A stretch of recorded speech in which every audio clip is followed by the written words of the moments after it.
Literacy is dead. At least that's what a lot of people are saying. We don't think it's true.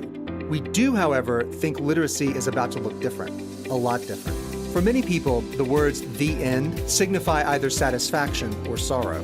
What happens after the end? How do words become catalysts for progress and advancement? Join us today for the Afterword, a conversation about the future of words. Hi, I'm Amy Boland, literacy specialist, writer, and college instructor. And I'm Holland Webb, a full-time writer and editor. And this is the Afterword. Last week, we began our conversation with Dr. Julia Wilkins, a professor of education at Presbyterian College, and with Lucy and Hartley Plyler. Lucy is a social worker with the Division of Services for the Blind in North Carolina, and Hartley is an entrepreneur with Davis Donuts and a graduate of the Clemson Life program. We're talking about how disabilities are represented in literary works. We learned about how stories that represent people with disabilities can be avenues to understanding, and yet there are still prejudices and misinformation that lead to isolation and barriers. Let's continue our conversation.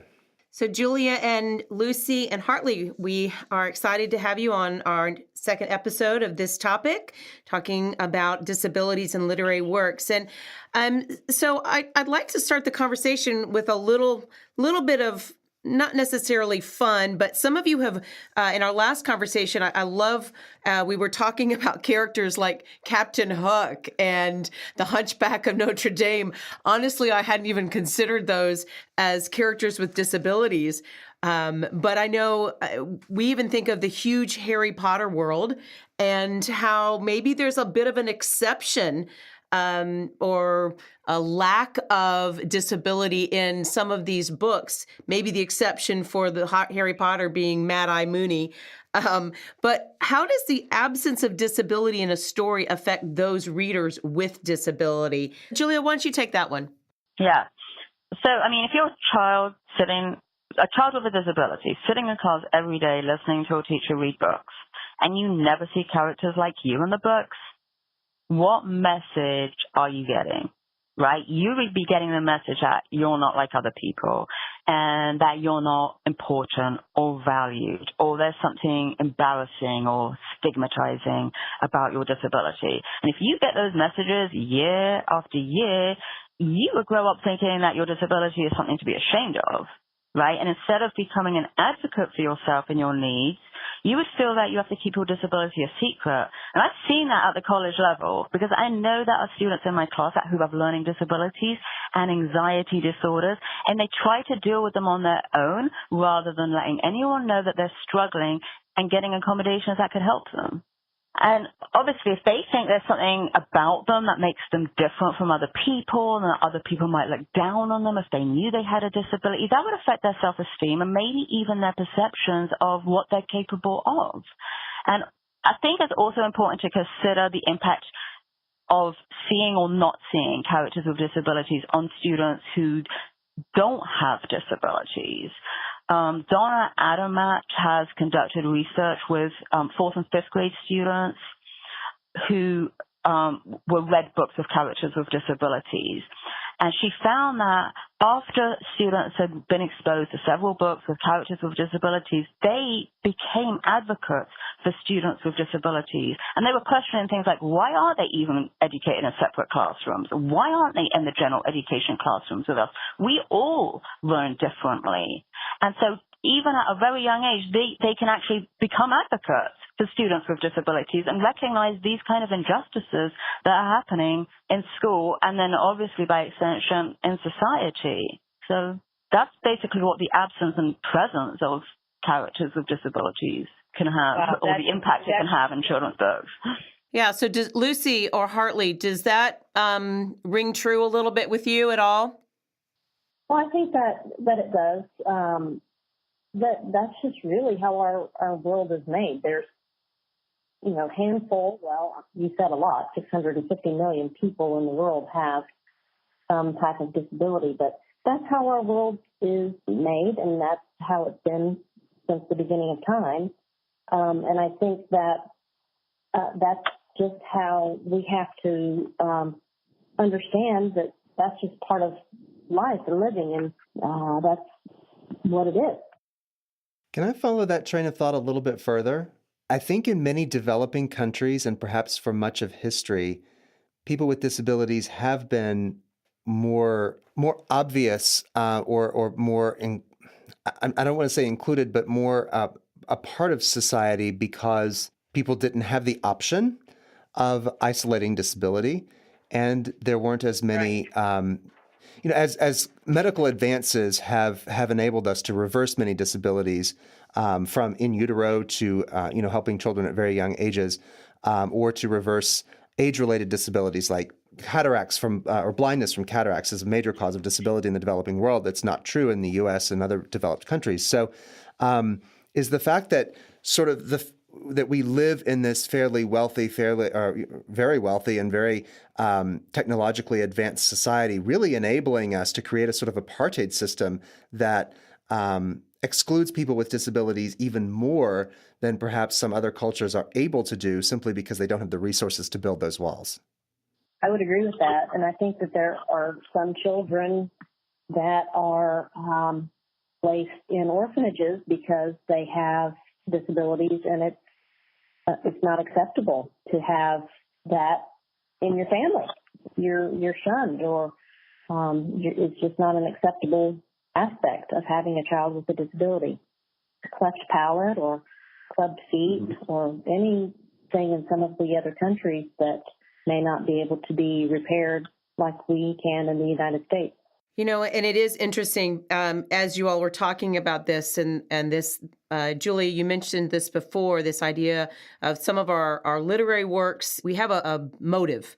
We either want to educate or we want to evoke sympathy. And it is fascinating to me that many of the books and the movies that we have seen over time, Lucy, you allude to this a little bit, we have made an enormous progression in how we look at and speak to those with disability. We still have a long way to go. So I guess what I would love to say or ask then is, as you have considered books and movies and things like that, how can we move past some of these stereotypes? What would be some important steps to take? And I'm going to ask that to you first, Julia. I actually think from reviewing children's books that one of the best ways that we can move past stereotypes is by writing biographies of people who had disabilities. Because what happens when you're writing about someone's life is that the disability really is presented as just one part of who the person is. So I have a book about Frida Kahlo called Frida Kahlo and Her Animalitos by Monica Brown. It was published in 2017. And I did not find this book on any lists of children's books featuring characters with disabilities. And when I read the description of the book on the book flap, it doesn't mention the fact that she has a disability. And when you read the book, it describes her life. It describes her hanging out with her father when she grows up, hanging out with her husband, and throughout her life hanging out with her animals. So most of the story is focused on her relationship with her pets because she has parrots and monkeys and turkeys and eagles and a fawn and cats and dogs. And then you learn along the way that she had a sickness that left one of her legs different from the other. And then later on in the story, it just mentions that she had an accident that resulted in her spending months in bed. And you see one illustration of her painting in bed, and next to the bed, there's a wheelchair. And that's it. So the focus of the story isn't about how she couldn't walk and how she had to use a wheelchair. It's about her and her life. And her disability just happened to be one aspect of her life. Having said that, there are other biographies where the fact that the person had a disability is essential to the story. So here's an example, like with Louis Braille. The point of reading about Louis Braille would be to learn about how he was blind and he invented Braille. Yeah, that's a really, really good children's book called Six Dots, A Story of Young Louis Braille by Jen Bryant. It's published in 2016. It's an excellent book that children can learn so much from. It's historical. It's set in the 1820s. It's set in France. It includes French words with a pronunciation guide. And it explains how Louis Braille learned about a communication system of dots and dashes that was being used by the French army that inspired him to invent Braille. And at the end of the book, you see the Braille alphabet, which is a different combination of 6 dots on 2 columns for every letter of the alphabet. And it's engaging. The illustrations are excellent, and I would highly recommend this book. But to go back to the thing about avoiding stereotypes, their true stories are never about people, never about their lives. So they really bypass any stereotypes related to the fact that these characters had disabilities. That is brilliant. Lucy and Hartley, what biographies might have been inspiring or helpful for you? I mean, obviously the story about Wonder was powerful. Were there any other biographies that you could relate to as far as breaking down some of those stereotypes? Well, in thinking about that, I also came across A Christmas Carol, and I don't know if that would really break a stereotype. That was definitely a stereotype of Tiny Tim being, kind of a victim, and then the Scrooge being the inspiration. But as far as a positive book or movie, I mean, I'm still going back to Wonder. I just think that heightened awareness for compassion and treating people with kindness is really important, and raising awareness of disabilities and being able to talk about them. Child in Wonder really had a great sense of humor, but you had to get to know him, and he had to learn to trust before he would share some of that humor. Right. That's a good point. Showing the multifaceted part of the character, not just being one-dimensional.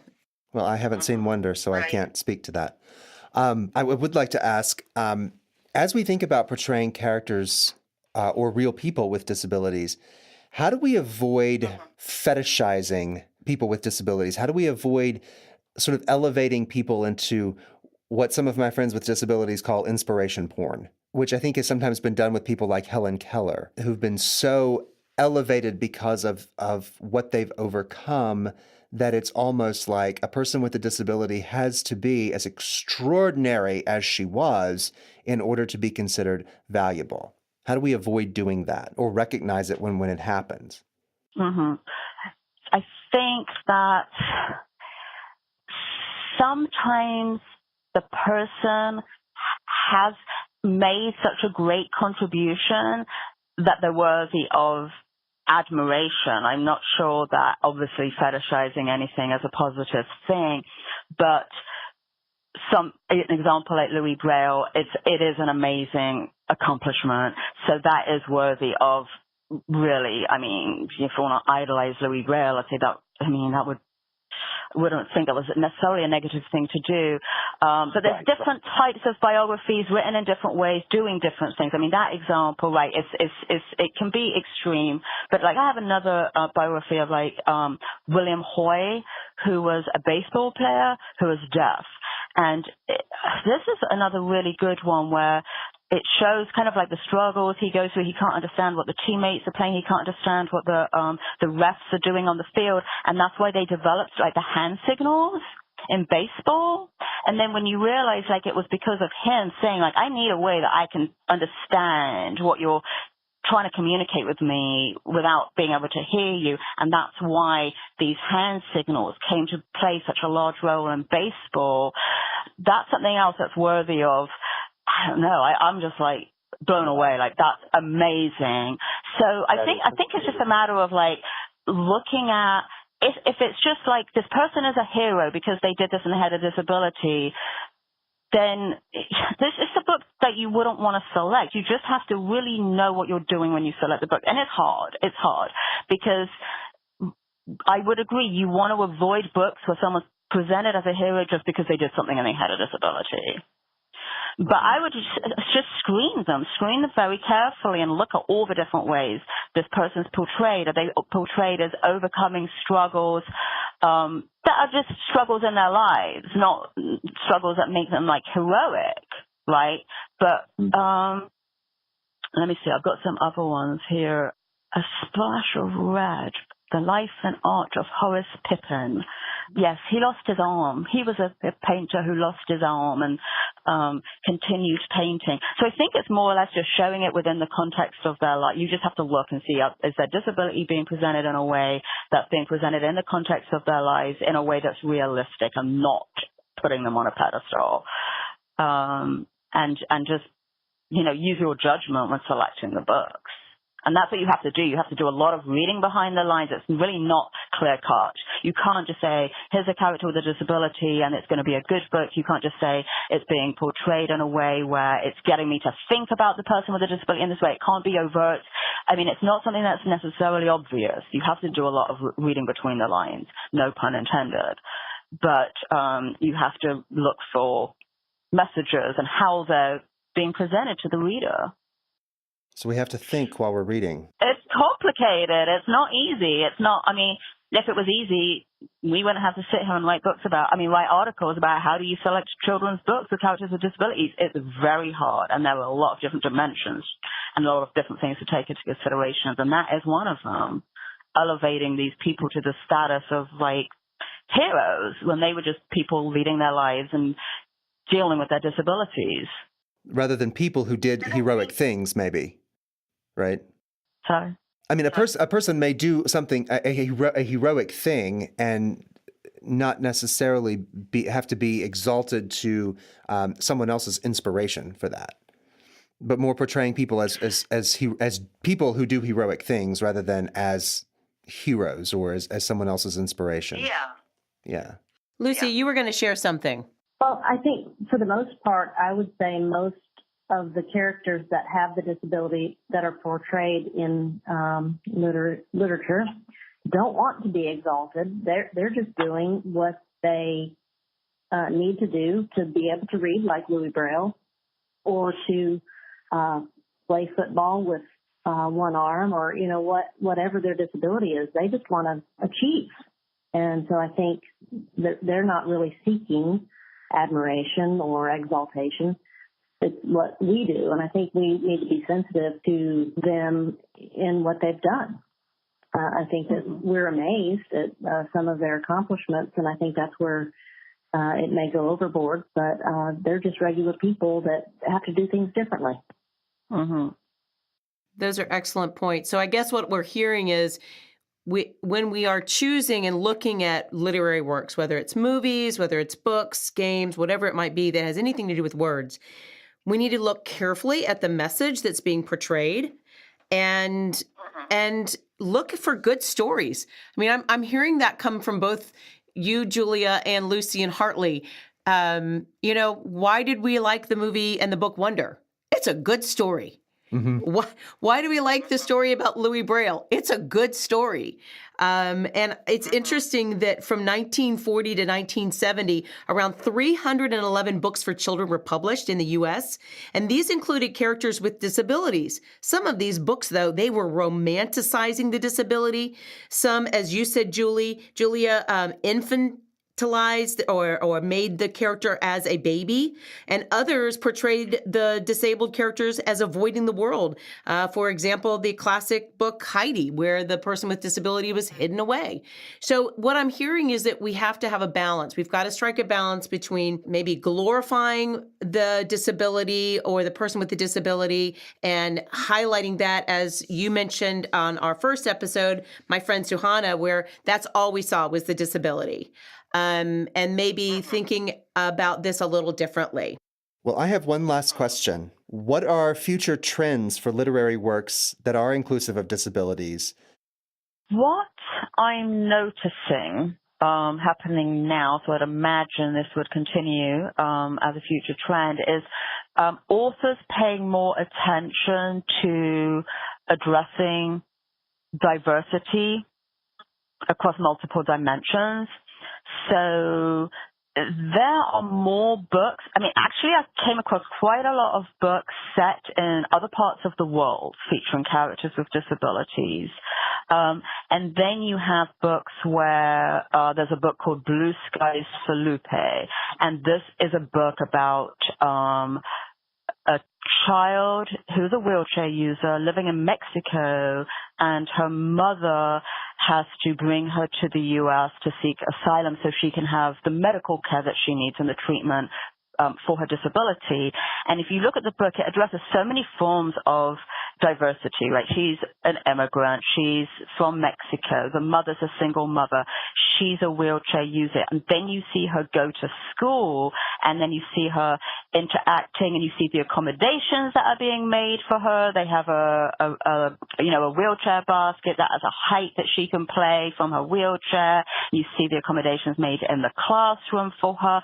So a book like this, it addresses so many different themes. It addresses important issues of social justice, and really so many students could relate to it because of how many different aspects of diversity are shown in the book. And I think because as educators, we're all aware about, of using multicultural literature, right? That's been a push in education for a long time now. And so if you have a students from different sort of like racial and ethnic backgrounds, I think most teachers know that it's appropriate to use books with African American characters and Latino characters and show hopefully different types of family structures. But knowing that if you include a character with a disability, those characters also come from different types of backgrounds, different SES levels, different countries, speaking different languages, from different family structures, and all of those things have to be represented in the book. And it's slow moving because there aren't that many of these books that I would recommend. I mean, they're really good books. But I think that's the direction we're moving in, which would be a positive thing if my prediction comes true. That's excellent. Lucy, did you want to add something to that? No. Are you seeing any trends with some of your clients when it comes to using assistive technology or anything like that might be supportive in the literary world? Well, when I refer my blind or visually impaired clients to the North Carolina Library for the Blind, they get whatever book according to their preferences. So, it's not necessarily geared towards disabilities. They can get, any book under the sun, and it's free. It's a wonderful program. And then also BARD, which is the Braille and audio reading download, which is a free app that they can use on their iPhone if they have access to that. So it's called BARD, BARD? Yes, BARD, and it stands for Braille and Audio Reading Download. And I don't have a lot of clients who have iPhones, but those that do, I highly recommend that. And then they can have a library of books within that app and can listen to it at any time. So it's pretty neat. That's exciting. Well, it really does sound that we are moving in a forward movement. Julia, you're sharing a little bit about maybe some trends, and we do have some opportunity to use assistive technology to get that literary experience to others. And Hartley, I'd like to ask you one last thing. When you think about the next book, okay, the next wonder, what would you like to see or hear or read about in this character? What would be something you would like in this character? Probably how he handled all the bullying that he experienced in school.